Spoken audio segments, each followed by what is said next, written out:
Patong-patong na reklamo ang kinakaharap ni dating Mayor Chavit Singson dahil sa korupsyon, paninindak sa mga mangingisda at pang-angkin ng lupa. Ang mga kasong sinampa po sa kanya alamin sa report ni Daniel Salayo. Daniel.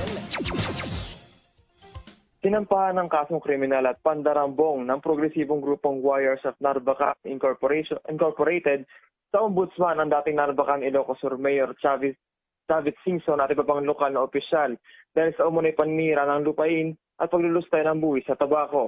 Base sa complaint ng grupo, nagsabwatan umano si Singson, dating Philippine Tourism Authority General Manager Robert Dean Barbers, Narvacan Tourism Lodge Manager Luz B. Mindaramos, at Ilocos Sur Penro Official Rosemary Hornacion na gawing pribado at iligal na angkinin ang bahuran ng Solbec, Narvacan at tayuan ito ng resort nang walang permit at environmental clearance.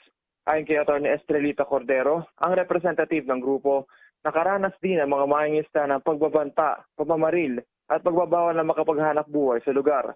Kinukwestiyon din ng reklamo ang 2008 deed of sale ng Barbers na inilipat ang pagmamayari ng lugar sa kumpanya ng mga Ramos nang walang approval ng presidente na nakaapekto sa pamamahala bukod pa sa paglabag sa batas pangkalikasan. Hiling ng grupo na gibain ang mga iligal na infrastruktura at may walang bisa ang pagbibenta ng nasabing lugar.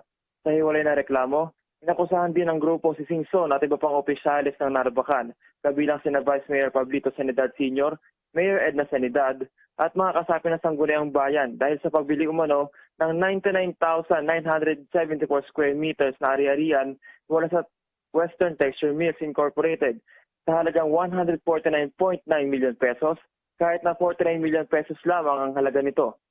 Daniel Salayo, Newslight.